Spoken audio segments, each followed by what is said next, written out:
Welcome back to the channel. Today we're going to learn a tune called Bheag Sí Mhór, written by the great Turlough O'Carolan. Apparently this was his first attempt at compositions. He did pretty well on his first go. Very famous tune recorded by Planxty and many others. The title of the tune, the She, which can be spelled S-I Fada or maybe S-I-O-D-H, most likely refers to a fairy hill. And so it's Big Fairy Hill, Little Fairy Hill, Bheag Sí Mhór, or, well, the little one is first. Little Fairy Hill, Big Fairy Hill. It's in the key of D, and we're going to have a play through it now at a nice slow pace so that you can learn the melody. And then we'll look at things like chords, some cross-picking, and a little bit of ornamentation, pull-offs, hammer-ons, and that kind of thing. That's nice on the mandolin. Before we kick into the lesson, a big thank you to all of my patrons, and if you want to support all of this free content on YouTube, please head over to Patreon/Enda Scahill Banjo. So here we go, the nice slow version of Bheag Sí Mhór, composed by Turlough O'Carolan.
So it's a waltz, it's in 3/4, the key of D. There's nothing massively complicated with it.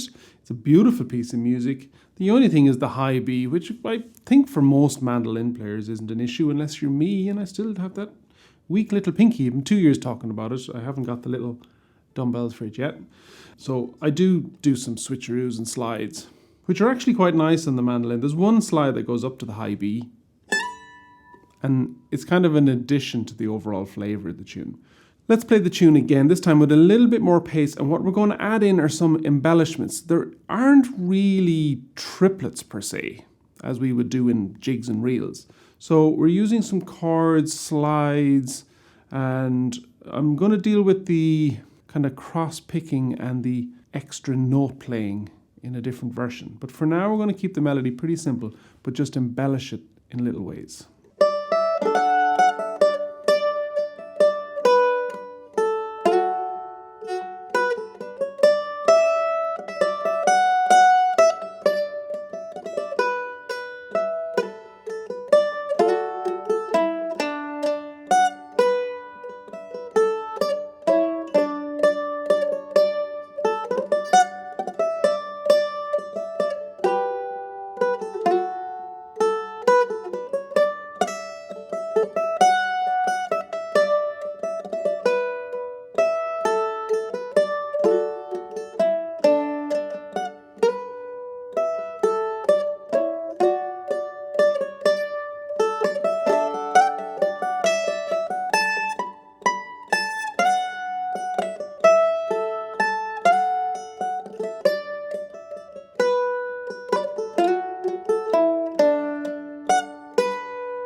So let's just look at the second part of that, because I think there's probably the most opportunity for some interesting slide, hammer-on, pull-off kind of things that are happening.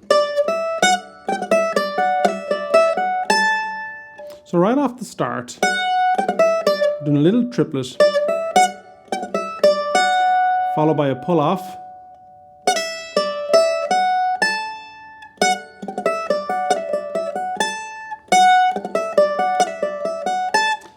now, as we've spoken about before, there's a high D here that's very important to hold on. It happens after the triplet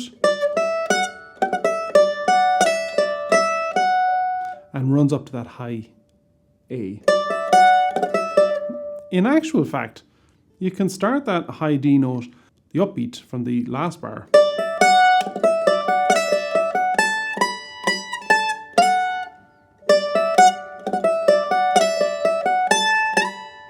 Now, that high B can be played with the pinky, but sliding with the ring finger from the A all the way up to the B is a very nice effect.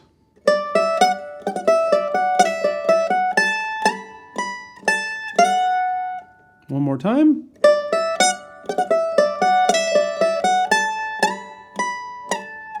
And in actual fact, now that I do it, sliding back down is also nice.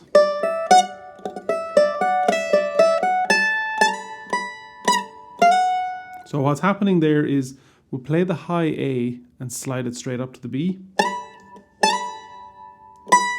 Two Bs, and then the next note in the tune is an A, so we're going to play the B as a crush note and slide straight away to the A.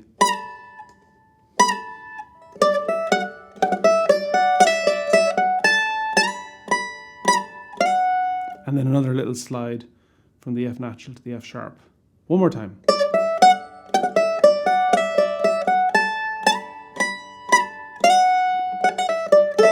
Now, throwing it all in.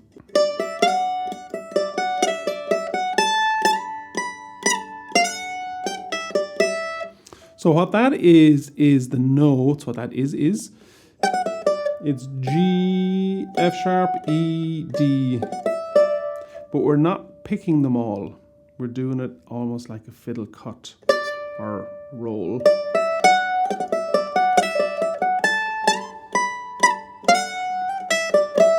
So it's the hangover from the sustained note from the sliding F natural to F sharp. Right? So it sounds like that.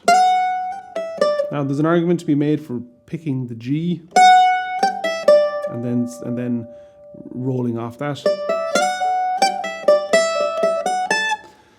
You're getting into the minutiae now, so if you like that one, have a go at it.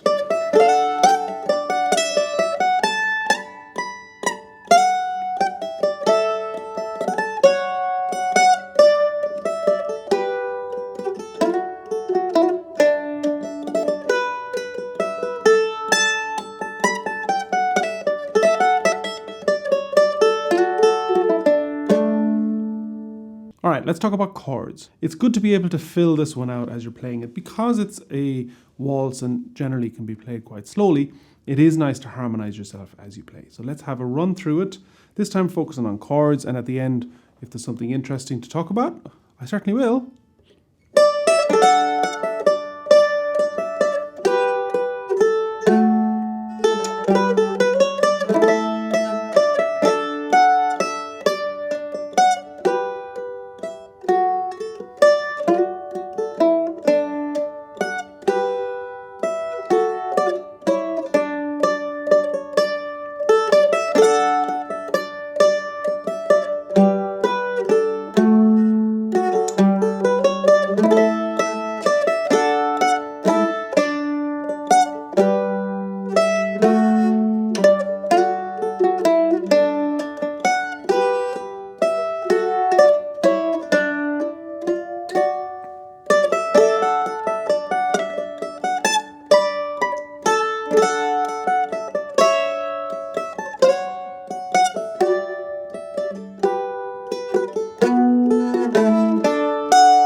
Right, so there's a good bit of different things happening there.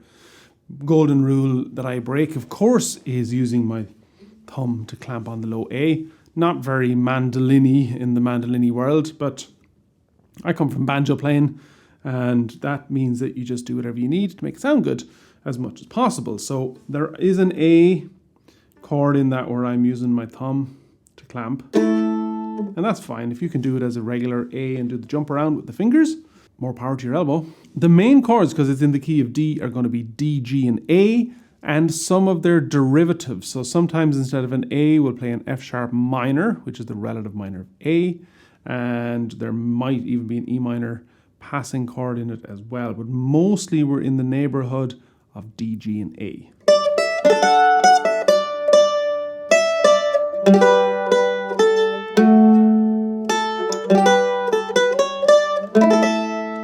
There's the A major. I use my thumb.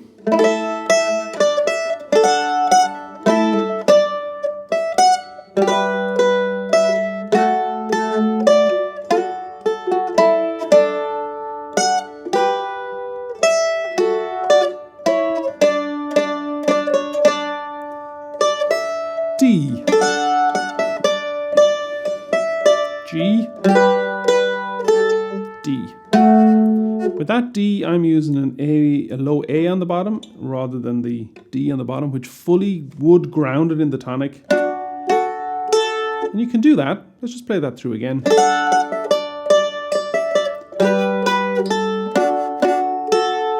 It doesn't resonate as much for me as the low A does.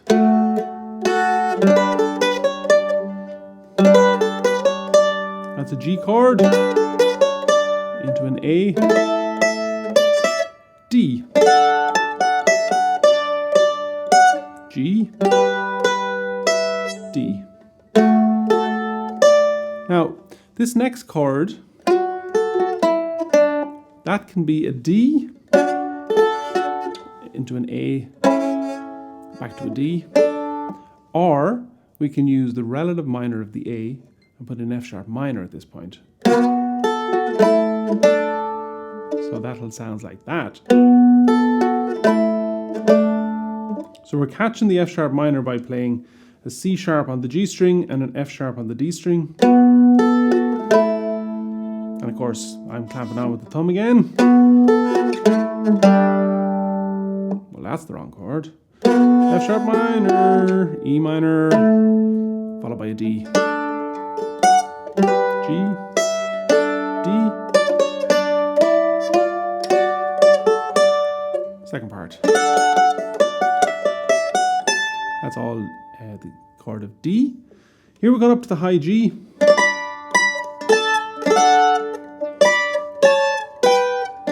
Couple of options. You can just play that G and let it ring, and then make it into the D, or you can do a set of double stops on the way down. That's a G chord, A, G. One might argue that the second chord should be a D, and either one works fine because it's happening rather quickly.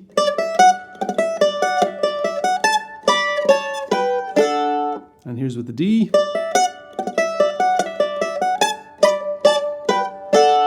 D is probably nicer, it's just harder to get the fingers right on it. And what I mean by that is that there's a little bit of jumping, so you're getting more kind of staccato chords than legato. A, D, or would it be nicer as a B minor?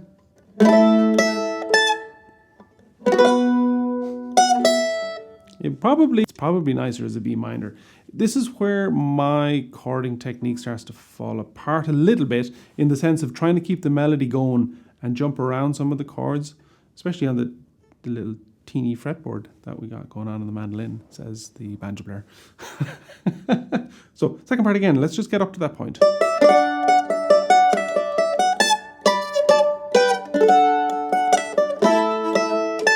B minor, G, F sharp minor,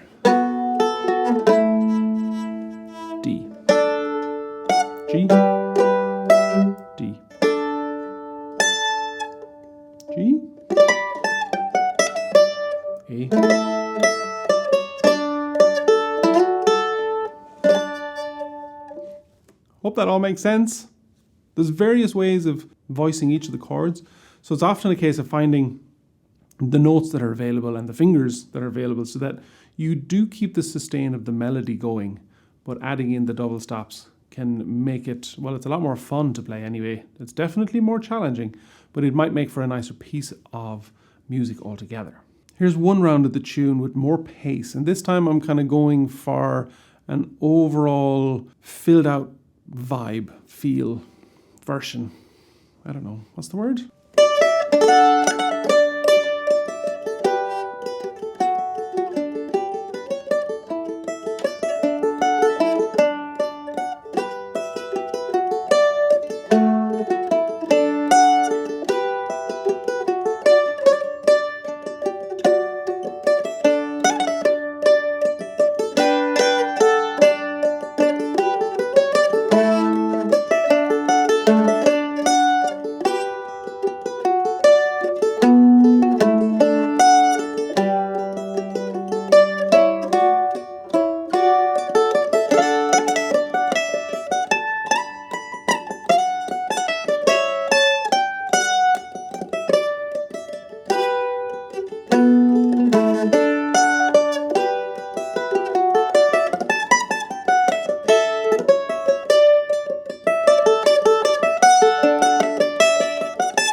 Well, there you go, a lesson for Bheag Sí Mhór, beautiful tune by Turlough O'Callahan. If you like this kind of content, if you want to see more mandolin, let me know in the comments. As always, if you want to get all of the notation, PDFs and access to a whole back catalogue of lessons for mandolin and banjo, head on over to Patreon. The link is in the description.